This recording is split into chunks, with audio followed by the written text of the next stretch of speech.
दोस्तों नमस्कार, मैं गुरविंदर और आज एक बार फिर हाजिर हूं आपके सामने एक मोटिवेशनल एंटरप्रेन्योर की कहानी को लेकर। आज की कहानी जो दोस्त है ना, वो छोटे शहर की कहानी है, लेकिन सपने बहुत बड़े थे।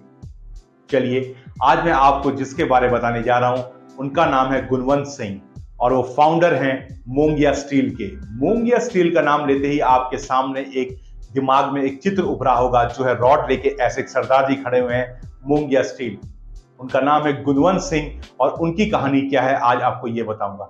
सच कहता हूं, कहानी बहुत ही मोटिवेटिंग होने वाली है, कहीं इसे मिस मत करिएगा। और अच्छा लगे तो मेरे चैनल को लाइक और सब्सक्राइब और एक कमेंट जरूर करिएगा, ताकि हमें हौसला मिलता रहे ऐसी कहानी आपके सामने लाने। तो चलिए करते हैं वीडियो की शुरुआत।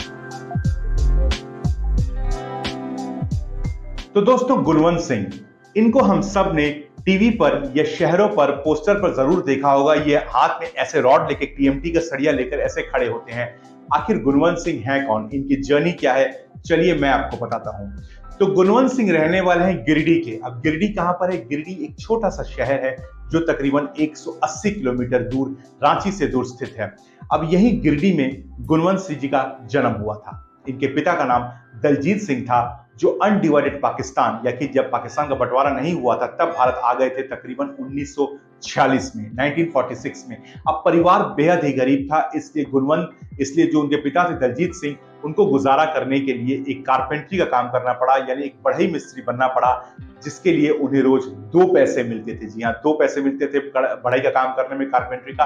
अब धीरे धीरे वो काम करते गए, काम आगे बढ़ता गया और कुछ सालों बाद उन्होंने अपनी एक फर्नीचर की दुकान सेटअप कर ली गिरिडीह में भी।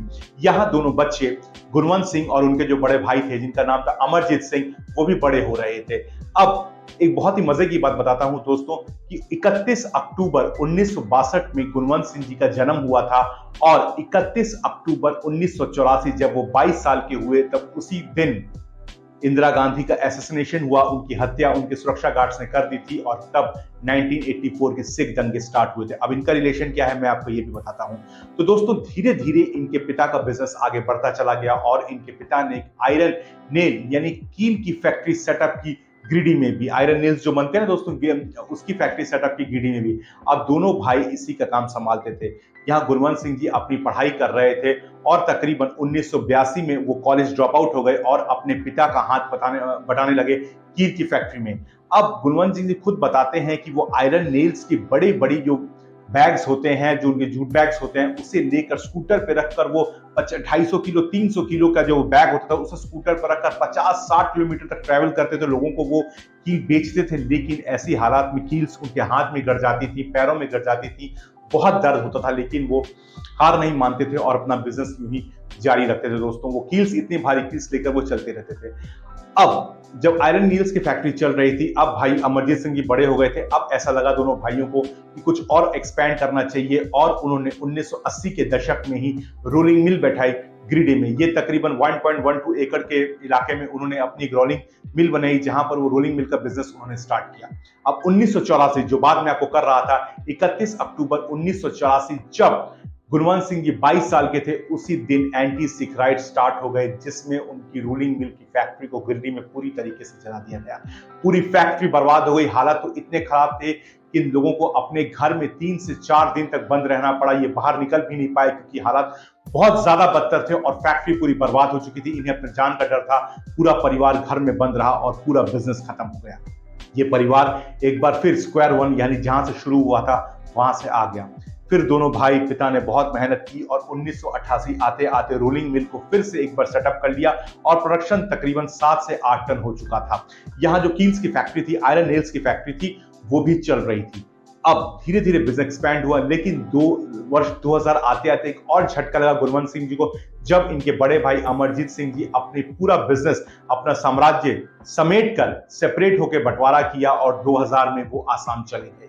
गुणवंत सिंह जी बिल्कुल अकेले रह चुके थे। उन अपने भाई से बहुत प्यार करते थे वो, लेकिन उनका हौसला टूट गया जब भाई अलग हो गए। अब करें तो करें क्या, खुद अकेले पड़ गए। अब रोलिंग मिल भी चलानी है, कुछ और बिजनेस भी करना है। उन्हें लगा यार चलो कुछ नया करते हैं और टीएमटी बार्स यानी टीएमटी सरिये की शुरुआत करते हैं। तो जो टीएमटी सरिया आप देखते हैं वो उनकी शुरुआत उन्हीं की है। उन्होंने इसे झारखंड में पहली बार इंट्रोड्यूस किया था गुणवंत सिंह ने टीएमटी बार्स को। अब उस वक्त लोहे के सरिया चलते थे दोस्तों, जो कंस्ट्रक्शन में काम आते हैं। टीएमटी का जो सरिया भी कंस्ट्रक्शन में काम आता है, लेकिन वो स्टील का था और वो बेंट था, क्रूकेट था वो, और उसकी बहुत ज्यादा डिमांड नहीं थी।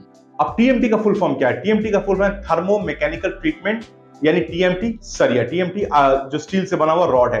अब धीरे धीरे उन्हें ये लगा कि यार अगर इसको चलाना है, इसका बिजनेस करना है, तो इसको प्रमोशन करना पड़ेगा, लोगों तक एडवर्टाइजमेंट करना पड़ेगा, लोगों तक पहुंचाना पड़ेगा। लेकिन पैसे तो है नहीं भाई, किसी बॉलीवुड सेलिब्रिटी को हायर करोगे वो इतने सारे पैसे लेगा कि आपकी कंपनी तो वैसे ही बहुत कमजोर चल रही है, आगे और घाटे में डूब जाएगी। उन्हें लगा उन्हें ही अपनी कंपनी का ब्रांड एम्बेसडर बनना है, इसीलिए गुणवंत सिंह जी ने अपनी फोटो बनाई और हर जगह वो टीएमटी सरिया यूं लेकर खुद खड़े हो जाते और कंपनी को उन्होंने ऐसे ही एडवर्टाइज किया। इसलिए आप जितनी भी तस्वीरें आज उनकी देखते हैं ना, वो उन्हीं की हैं, वो उनका ऐसे उनने शुरुआत की अपनी कंपनी की। अब आज जो ये कंपनी है, इसका टर्नओवर तकरीबन 400 करोड़ से भी ज्यादा है। 300 एम्प्लॉइज है जो इनके यहाँ काम करते हैं। लेकिन देखिए आप इनकी शुरुआत कहां से हुई थी। 1984 के दंगों में सब खत्म हो गया था। गुणवंत सिंह जी ने खुद मेहनत की और आज इस कंपनी को वो यहां तक लेकर आए हैं। गुणवंत सिंह जी एक बार जरूर कहते हैं कि उन्होंने हमेशा जिंदगी में अपने पिता से ये सीखा है कि बड़ा सोचो, क्योंकि जब भी वो गरीब भी थे, उनके पिता हमेशा कहते थे कि बेटा काम पर पंचुअल रहो और हमेशा जिंदगी में बड़ा सोचो। इसलिए गुणवंत सिंह जी कहते हैं कि 1988 में जब उन्हें एक सेकंड हैंड कार 80,000 की मिल रही थी, उन्होंने उसे ठुकराया और नई कार खरीदी जिसकी कीमत 1,16,000 थी और जो कि full fledged AC Maruti omni car थी। ये उनकी पहली कार थी, इसलिए उन्हें आज भी याद है और अब तो वो लग्जरी कार्स में चलते हैं। लेकिन आप देखिए उन्होंने कितनी जिंदगी में मेहनत की, तब जाकर आज ये जिंदगी मुकाम हासिल किया। तो जिंदगी में इम्पॉसिबल कुछ भी नहीं, अगर आप मेहनत करेंगे दोस्तों तो कहीं से कहीं पहुंच जाएंगे। मैं चाहता था कि गुणवंत सिंह जी को जो कहानी है वो आप सबके सामने लाऊं, क्योंकि आप उन्हें ऐसे एडवर्टाइजमेंट्स तो देख लेते हैं, लेकिन उनकी असली कहानी क्या है ये मैं आज आपके सामने लाया हूं। तो वीडियो अच्छा लगा तो इसे लाइक करिए, मेरे चैनल को सब्सक्राइब करिए और एक कमेंट जरूर करिए ताकि ऐसी मोटिवेशनल वीडियोस मैं आपके लिए लाता रहूं।